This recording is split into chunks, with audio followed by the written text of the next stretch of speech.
नमस्कार, एवन राजस्थान में आपका स्वागत है। आपके साथ मैं हूं निर्मला राव। आइए शुरुआत करते हैं इस वक्त की हेडलाइंस के साथ।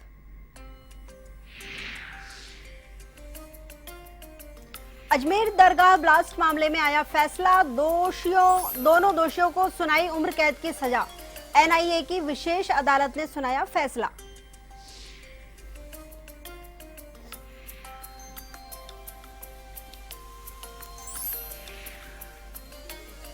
भीलवाड़ा में ठेकेदारों के शोषण से परेशान युवक चिमनी पर चढ़ा, कम वेतन में अधिक काम का लगाया आरोप। जिंदल शॉ ली कंपनी का है मामला।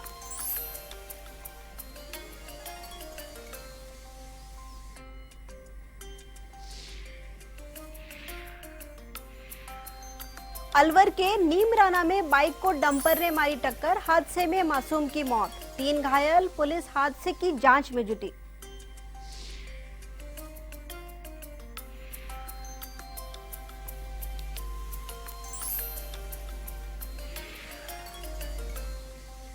भरतपुर में देह व्यापार के खिलाफ पुलिस की कार्रवाई, पंछी का नंगला रेड लाइट कच्ची बस्ती में दी दबिश। पुलिस को देख 3 युवतियों ने कुंड में लगाई छलांग, 2 की मौत, 1 को निकाला सुरक्षित बाहर।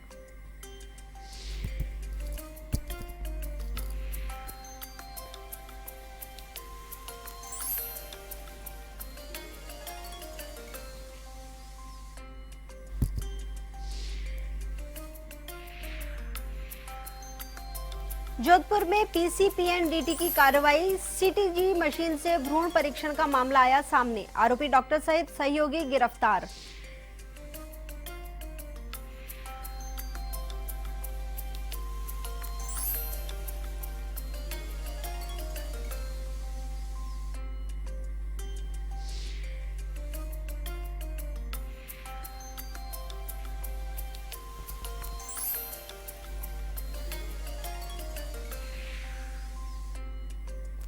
जयपुर की विशेष अदालत ने अजमेर ब्लास्ट बम विस्फोट मामले में 2 दोषियों को सजा सुनाई है। कोर्ट ने देवेंद्र गुप्ता और भावेश पटेल को आजीवन कारावास की सजा सुनाई है, जबकि तीसरे दोषी सुनील जोशी की मौत हो चुकी है। गौरतलब है कि 11 अक्टूबर 2007 को अजमेर स्थित सूफी संत ख्वाजा मोइनुद्दीन हजरत चिश्ती की दरगाह में विस्फोट में 3 श्रद्धालु मारे गए थे। इस मामले में कोर्ट ने स्वामी असीमानंद समेत 7 आरोपियों को बरी कर दिया था।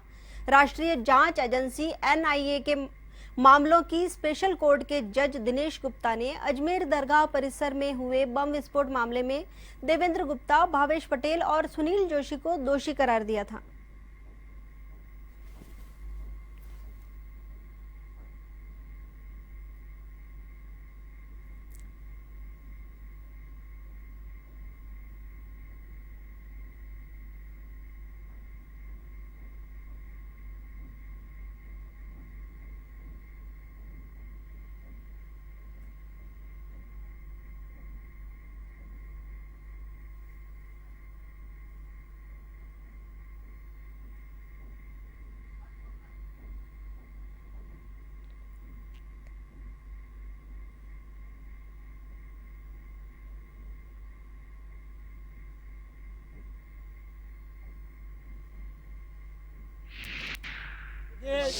जैसा कि आप सभी जानते हैं, ये केस अजमेर दरगाह शरीफ में बम ब्लास्ट से संबंधित है। आज न्यायालय ने पॉइंट ऑफ सेंटेंस पे जो 2-3 तारीख एडजॉर्न की गई थी, आज अपना उसका पटाक्षेप कर दिया है। धारा 295A आईपीसी की, जिसके तहत धार्मिक भावनाओं को भड़काने का दोषी अभियुक्त देवेंद्र गुप्ता और भावेश पटेल को माना है, उसके तहत इन्हें कन्विक्ट किया गया है और भावेश पटेल को 7 साल और देवेंद्र गुप्ता को 5 साल की सजा दी है। इसके अलावा विधि विरुद्ध क्रियाकलाप निवारण अधिनियम की धारा 16 रेड विथ 15 और 120B आईपीसी के तहत भी इन्हें दोषी माना गया है। साथ ही सेक्शन 18 यूएपी एक्ट में भी इनको दोषी माना है और उसके तहत इन्हें उम्र कैद की सजा सुनाई गई है। एनआईए की क्लोजर रिपोर्ट पर फैसला 28 मार्च को सुनाया जाएगा। जो एक्यूज थे, जिनके खिलाफ 173 सीआरपीसी में इन्वेस्टिगेशन पेंडिंग था, उसके ऊपर निर्णय अदालत 28 मार्च को सुनाएगी। कोर्ट ने देवेंद्र गुप्ता और भावेश पटेल को उनकी सजा निश्चित करने के लिए तय किया था। देवेंद्र गुप्ता को धारा 16 सपटे धारा 120 भारतीय दंड संहिता के लिए उम्र कैद की सजा दी गई है और 5,000 रुपये जुर्माना किया गया है। धारा 18 के तहत देवेंद्र गुप्ता को 5 साल की सजा दी गई है और 3,000 रुपये जुर्माना किया गया है। भावेश पटेल को धारा 16 के तहत उम्र कैद और 10,000 रुपये का जुर्माना और धारा 18 अनलॉफुल एक्टिविटीज एक्ट के तहत उसको 7 साल की सजा दी गई। देखिए, भीलवाड़ा के पुर कस्बे में जिंदल शॉल कंपनी पर शोषण का आरोप लगाते हुए एक युवक 500 फीट ऊंची चिमनी पर चढ़ गया। वहीं मौके पर पहुंचे कंपनी के अधिकारी और पुलिस ने युवक से समझाइश की, जिसके बाद युवक चिमनी से नीचे उतरा। जानकारी के मुताबिक कंपनी में कार्यरत श्रमिक राजू खटीक 12 घंटे काम करवाने और सैलरी कम देने से आहत होकर चिमनी पर चढ़ गया। युवक ने एक नोट भी लिखा है, जिसमें लिखा है कि कंपनी में श्रमिकों के साथ सौतेला व्यवहार किया जाता है, ठेकेदार मनमानी करते हैं।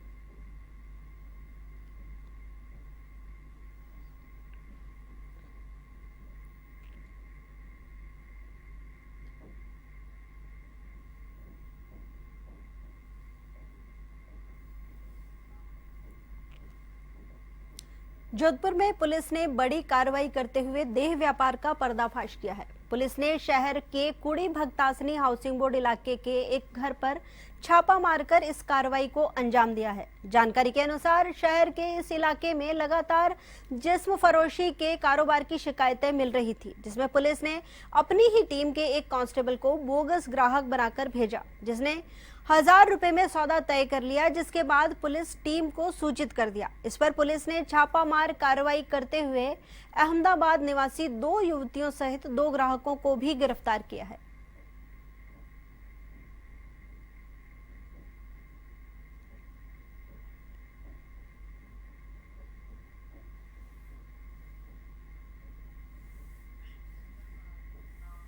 ब्रेक के बाद फिर से आपका स्वागत है। भरतपुर के जयपुर हाईवे पर केवला देव राष्ट्रीय उद्यान के पास स्थित पंछी नंगला रेड लाइट कच्ची बस्ती में लड़कियों को बंधक बनाकर देह व्यापार की सूचना पर पुलिस ने टीम बनाकर दबिश दी, जिससे कच्ची बस्ती में हड़कंप मच गया और अफरा तफरी मच गई। वहीं पुलिस की कार्रवाई के चलते कच्ची बस्ती के पीछे स्थित तालाब में 3 लड़कियों ने छलांग लगा दी, जिनमें 2 की डूबने से मृत्यु हो गई, जबकि पुलिस ने 2 को बचा लिया। जानकारी के मुताबिक दबिश देने पहुंची पुलिस को देखकर सत्तो, पायल और रचना ने तालाब में छलांग लगा दी, जिन्हें बचाने के लिए 2 आईपीएस अधिकारी भी कुंड में कूद गए, लेकिन सिर्फ पायल को बचाया जा सका। पुलिस का कहना है कि काफी दिनों से देह व्यापार की सूचना मिल रही थी, जिसके चलते टीम गठित कर कार्रवाई की गई, लेकिन ये हादसा हो गया।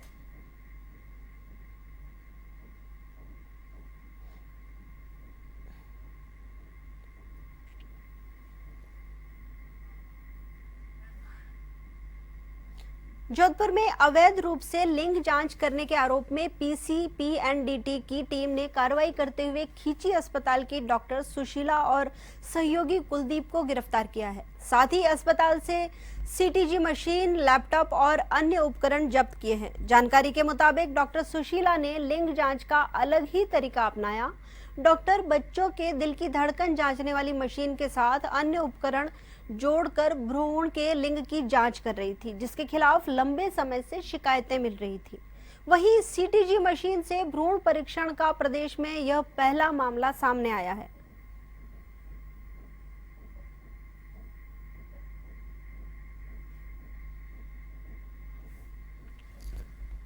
श्रीगंगानगर के अनूपगढ़ में पुलिस ने चोरी की वारदात का पर्दाफाश करते हुए चोरी की गई बोलेरो को बरामद किया है और 2 आरोपियों को गिरफ्तार भी किया है। पुलिस के मुताबिक 9 मार्च को बांडा निवासी सुरजीत सिंह के घर से रात को गाड़ी चोरी हो गई थी, जिसकी रिपोर्ट के आधार पर जांच की तो भतीजे पर शक हुआ, जिससे पूछताछ की तो उसने बोलेरो चोरी करना स्वीकार किया, जिसकी निशानदेही पर पंजाब में कोटकपुरा से गाड़ी को बरामद किया गया।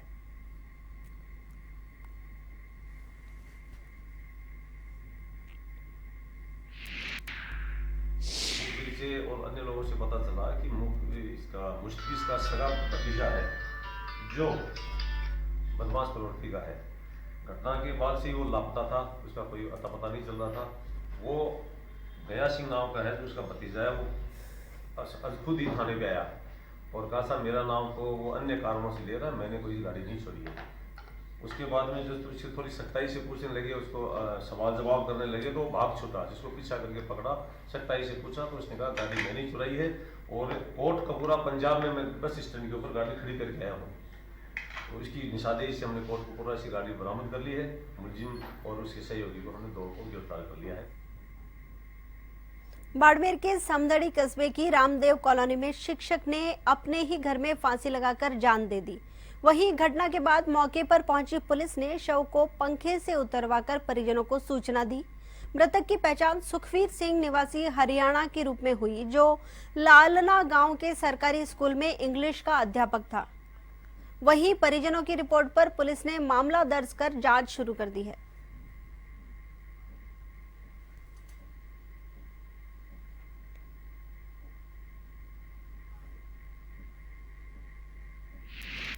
ये एक सुखवीर सिंह अध्यापक है, लालाना मिडिल स्कूल में लगा हुआ, जो हरियाणा का रहने वाला है।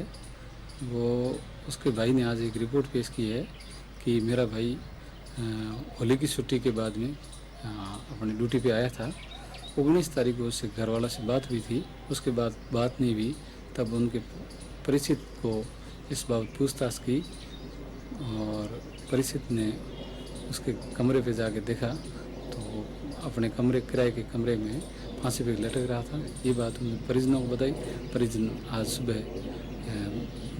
आए और मौके पे हम भी गए और फांसी पे लटक रहा था। परिजनों ने ये बताया कि वो पहले बीपी के पेशेंट था, उस वजह से जो उसने अपने आप आत्महत्या की है और जिस पे कार्रवाई चल रही है, पोस्टमार्टम करें। झुंझुनू के सिंघाना थाने के हमीरवास गांव में अज्ञात वाहन ने 4 मजदूरों को कुचल दिया।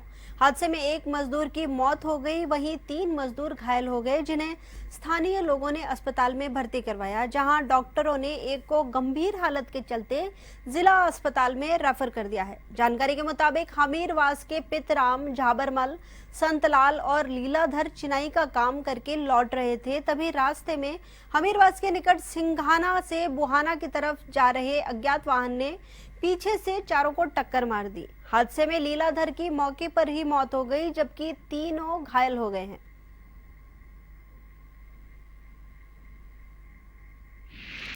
हमारे पास एक एक्सीडेंट केस आया जिसमें 4 घायल थे, एक जिसमें ब्रॉड डेड था और एक गंभीर घायल को प्राथमिक उपचार के बाद झुंझुनू रेफर कर दिया गया है और 2 जनों को प्राथमिक उपचार के बाद में छुट्टी दे दी। धौलपुर में जेल में बंद बसपा के पूर्व विधायक बनवारी लाल कुशवाहा की अचानक तबीयत खराब हो गई, जिसके चलते उन्हें जिला अस्पताल के आईसीयू में भर्ती करवाया गया। डॉक्टरों ने बताया कि पूर्व विधायक कुशवाहा को अचानक सीने में दर्द होने की शिकायत पर प्राथमिक उपचार के लिए आईसीयू में भर्ती करवा दिया गया। आपको बता दें कि पूर्व छात्र नेता नरेश कुशवाहा की हत्या का दोषी मानते हुए कोर्ट ने बनवारी लाल कुशवाहा को आजीवन कारावास की सजा सुनाई थी। इसके बाद से कुशवाहा जेल में बंद हैं। गौरतलब है कि इस समय जिले के उपचुनाव का माहौल है।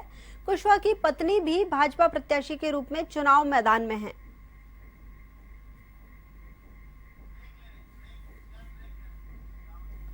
एक डंपर ने बाइक सवार को टक्कर मार दी। हादसे में बाइक सवार एक बच्ची की मौके पर ही मौत हो गई, वहीं 2 युवकों सहित एक महिला गंभीर रूप से घायल हो गई, जिन्हें बहरोड अस्पताल में भर्ती करवाया गया। वहीं मृतक बच्ची के शव का पोस्टमार्टम करवाकर परिजनों के सुपुर्द कर दिया। पुलिस ने मामले में कार्रवाई करते हुए चालक को गिरफ्तार कर डंपर को जब्त कर लिया है।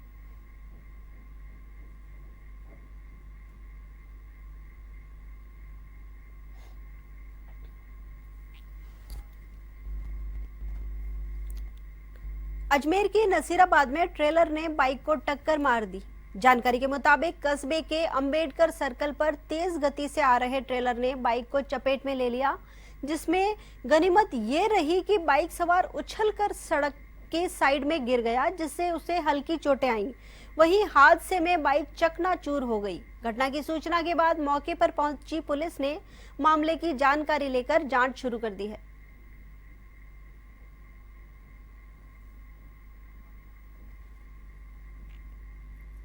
श्री गंगानगर के अनूपगढ़ में पुलिस ने बड़ी कार्रवाई करते हुए 13 किलो डोडा पोस्त जब्त कर एक आरोपी को गिरफ्तार किया है। थानाधिकारी भवानी सिंह ने बताया कि 2 स्कूटी सवार युवकों की तलाशी ली गई, जिससे पुलिस को उनके पास 13 किलो गांजा मिला है। पुलिस ने युवक को गिरफ्तार करते हुए गांजा सहित स्कूटी को जब्त कर जांच शुरू कर दी है।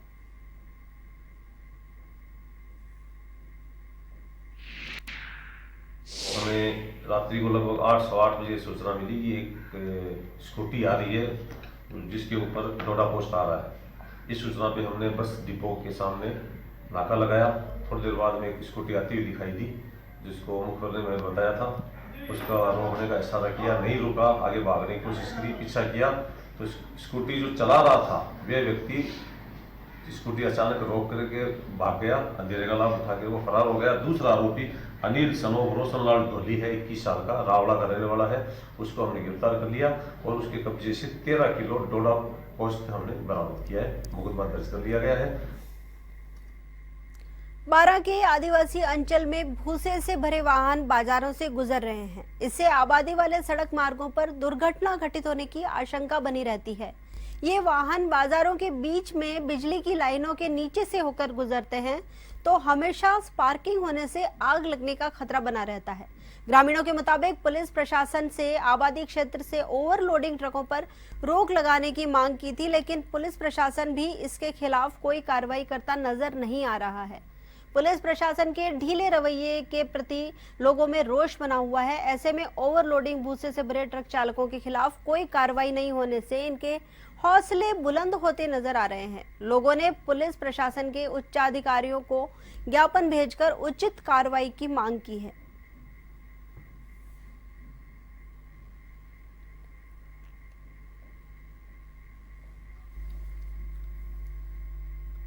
बाबा जय गुरुदेव के मुक्ति दिवस के मौके पर जयपुर में 23 मार्च को शाकाहारी, नशा मुक्त और गौरक्षा रैली निकाली जाएगी, जो कि रामनिवास बाग से शुरू होकर शहर के विभिन्न मार्गों पर निकाली जाएगी।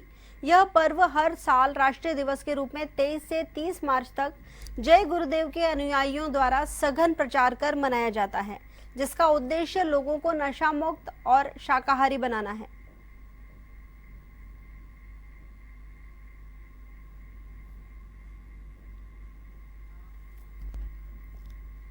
अजमेर के नांदला ग्राम पंचायत सरपंच मान सिंह रावत पर ग्रामीणों ने मनमानी करने का आरोप लगाया है। ग्रामीणों का कहना है कि सरपंच रावत ने पद का दुरुपयोग करते हुए दोहलादांता बुवनिया गांव की चारागाह भूमि पर जेसीबी चलाकर समतल कर दिया, जिसका ग्राम पंचायत में कोई भी प्रस्ताव नहीं लिया गया है, जिससे आक्रोशित होकर ग्रामीणों ने उपखंड अधिकारी को ज्ञापन सौंपा है।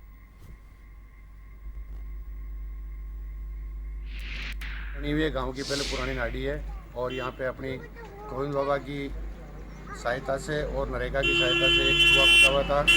उस कुएं को और इस पहाड़ को सरपंच मान सिंह अपनी निजी स्वार्थ के हिसाब से इसको गिरा के रातों रात इसको चौपट कर दिया।